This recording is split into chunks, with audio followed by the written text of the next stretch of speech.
Assalamualaikum warahmatullahi wabarakatuh.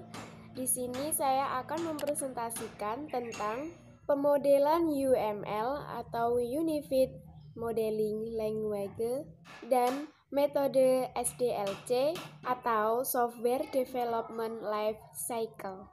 Yang pertama kita bahas adalah pemodelan UML. Sejarah UML pada awalnya dikembangkan oleh 3 serangkai yang dikenal dengan julukan Three Amigos, yaitu anggotanya adalah yang pertama adalah Grady Boch, kedua ada Ivan Jacobson, yang ketiga Jim Rambaugh. Pada awalnya UML diberi nama dengan OOSE atau Object Oriented Software Engineering. Sampai era tahun 1990, metodologi berorientasi objek telah bermunculan di dunia. Di antaranya adalah metodologi Boch, metodologi COAT, metodologi OOSE, metodologi OMT, metodologi Schleyer-Mellor, metodologi Wiersbrock, dan sebagainya. Masa itu terkenal dengan metodologi atau method war dalam pendesaian berorientasi objek. Masing-masing metodologi membawa orientasi sendiri-sendiri yang mengakibatkan timbul masalah baru apabila kita bekerja sama dengan grup atau perusahaan lain yang menggunakan metodologi yang berlainan. Dimulai pada bulan Oktober 1994, Boch, Rambaugh, dan Jacobson yang merupakan 3 tokoh yang metodologinya banyak digunakan memelopori usaha untuk penyatuan metodologi pendesaian berorientasi objek. Pada tahun 1995, di relasi draft pertama di UML atau versi 0.8. Sejak tahun 1996, pengembang tersebut dikoordinasikan oleh Object Management Group. Tahun 1997, UML versi 1.1 muncul, dan saat ini versi terbaru adalah versi 1.5 yang dirilis bulan Maret 2003. Boch, Rambaugh, dan Jacobson menyusun 3 buku serial tentang UML pada tahun 1999. Sejak saat itulah UML telah menjelma menjadi standar bahasa pemodelan untuk aplikasi berorientasi objek. Definisi UML. UML adalah sebuah bahasa untuk menentukan, visualisasi, konstruksi, dan mendokumentasikan artefak. Artefak dapat berupa model, deskripsi, atau perangkat lunak dari sistem perangkat lunak, seperti pada pemodelan bisnis dan sistem non-perangkat lunak lainnya. Tujuan model. Model membantu untuk memvisualisasikan objek. Model membantu memberikan gambaran struktur atau perilaku. Model digunakan untuk menyediakan template ketika membangun sebuah sistem. Model digunakan untuk mendokumentasikan keputusan yang telah dibuat. 5 hal yang wajib diperhatikan ketika kita membangun sebuah objek. Tiap model menampilkan tingkat abstraksi yang berbeda-beda. Semakin baik sebuah model, semakin baik gambaran yang diberikan atas objek yang diwakili. Model yang dipilih akan mempengaruhi bentuk solusi yang dihasilkan. Terkadang sebuah model tidak cukup menggambarkan objek yang diwakili. Tidak ada model tunggal yang memadai, perlukan satu set model untuk menyelesaikan sistem non-trivial.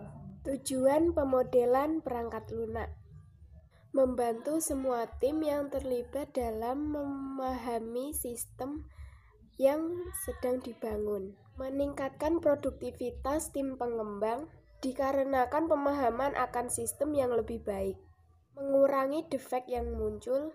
Defek sering terjadi karena kesalahan dan pengembang dalam memahami sistem atau pemahaman yang berbeda antara pengguna dan pengembang. Sebagai alat komunikasi antara tim pengembang dan pengguna. Sebagai acuan ketika melakukan pengujian sistem. sebagai alat untuk mendokumentasikan kebutuhan sistem, membantu tim pengembang ketika harus melakukan dekomposisi dan modularisasi sistem, sebagai acuan ketika akan melakukan pengembangan sistem. Adapun struktur diagram UML yaitu terdiri dari kelas diagram, komponen diagram, deployment diagram, objek diagram, package diagram, composite struktur diagram, dan profil diagram. Selain struktur diagram, ada juga diagram behavior. Diagram behavior. Yang pertama ada use case diagram, ada activity diagram, state machine diagram, sequence diagram, communication diagram, interaction overview diagram, timing diagram. Berikut diagram UML seperti di samping ini. Metode SDLC. Software SDLC merupakan rangkaian proses yang dilakukan dalam industri perangkat lunak. SDLC adalah rencana terperinci yang menjelaskan cara mendesain, mengembang, mengelola, dan meningkatkan kualitas perangkat lunak tertentu. Tujuan dari SDLC itu sendiri adalah menghasilkan perangkat lunak yang memenuhi keinginan pelanggan dan menggunakan waktu secara efektif dan efisien. Metode SDLC: Waterfall, Agile, RAD, Iteratif, DevOps, Spiral. Metode Waterfall. Waterfall merupakan metode pengembangan perangkat lunak yang paling umum digunakan. Metode ini mempunyai pendekatan yang kaku. Setiap tahapan pengembangan harus diselesaikan secara keseluruhan sebelum melangkah pada tahap pengembangan berikutnya. Metode waterfall terdiri dari atas. Nah, kita bahas satu persatu dari metode waterfall di atas. Analisa kebutuhan, desain, implementasi, pengujian, dan pemeliharaan. Pertama, analisa kebutuhan. Metode waterfall mulai dengan tahapan mengumpulkan dan menganalisis kebutuhan sistem. Kebutuhan sistem tersebut harus diverifikasi dengan pengguna. Semua kebutuhan sistem harus diidentifikasi dan dijelaskan secara detail dalam buah dokumentasi yang baik. Tahapan ini merupakan tahapan pertama dalam sebuah pengembangan sistem dan merupakan tahapan paling penting dan krusial. Hal ini dikarenakan tahapan ini akan menentukan sistem seperti apa yang kita hasilkan dalam sebuah proyek pengembangan perangkat lunak. Kedua, desain. Pada tahap ini, kebutuhan sistem diterjemahkan menjadi sebuah rencana pengembangan sistem dalam bentuk model. Model tersebut dapat dianggap sebagai sebuah blueprint dan perangkat lunak yang dikembangkan. Oleh sebab itu, model yang dibangun harus dapat dimengerti semua tim pengembang dan menyertakan detail-detail yang diperlukan, dengan kata lain, dengan membaca model yang ada. Ketiga, implementasi. Pada tahapan ini, model yang dibangun diterjemahkan menjadi perangkat lunak dengan menuliskan kode program. Sebuah perangkat lunak umumnya dibagi dalam unit-unit kecil yang disebut fungsi dan prosedur. Keempat, pengujian. Pada tahap ini dilakukan pengecekan bahwa perangkat lunak yang sudah dibangun kerja sesuai dengan yang diharapkan. Tujuannya untuk melihat bahwa kinerja sistem sudah memenuhi tingkat yang dapat diterima oleh pelanggan. 5. Pemeliharaan. Tahap ini dilakukan untuk memperbaiki jika ternyata masih ada bab yang bersifat tidak kritis. Namun pada umumnya tahapan maintenance adalah tahap pengembangan. Salah satu kelemahan dari waterfall adalah sifatnya yang kaku hingga sulit untuk merespon perubahan karena struktur pekerjaan yang bersifat linier. Perubahan kebutuhan sistem sulit dilakukan jika sudah memasuki tahapan berikutnya.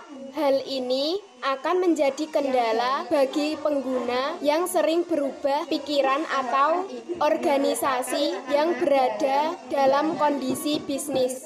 Metode Agile. Berikut contoh dari metode Agile. Metode Agile merupakan pendekatan yang relatif baru dikenalkan, beda dengan metode Waterfall. Menjalankan tahap-tahap tersebut secara berulang. Sebagai contoh, misalnya sebuah sekolah ingin mengembangkan perangkat lunak untuk administrasi sekolah. Pada sprint pertama, pengembangan dilakukan untuk membangun perangkat lunak untuk guru dan siswa. Kedua, jalankan untuk mengembangkan administrasi nilai. Ketiga, digunakan untuk membangun administrasi absensi. Berbeda dengan metode Waterfall yang akan memberikan hasil pengembangan perangkat lunak pada saat proyek berakhir. Pada metode ini, bagian perangkat lunak akan diberikan kepada pelanggan setiap kali sebuah sprint telah dikerjakan. Cara ini dapat membuat pengguna dapat melihat langsung di proyek akan. Metode ini lebih mengakomodasi perubahan ketika sebuah fungsi diidentifikasikan dan dikembangkan sampai tahap implementasi bahwa fungsi tersebut tidak sesuai yang diinginkan. Maka fungsi tersebut dapat diubah pada sprint berikutnya. Hal ini menyebabkan metode Agile lebih disukai pada pengguna lebih umumnya. Adapun perbandingan metode Waterfall dan metode Agile, yaitu Waterfall merupakan metode yang kaku jika dibandingkan dengan metode Agile. Masing-masing metode memiliki kelebihan dan kekurangan dan cocok digunakan untuk kondisi yang sesuai dengan sifat masing-masing metode.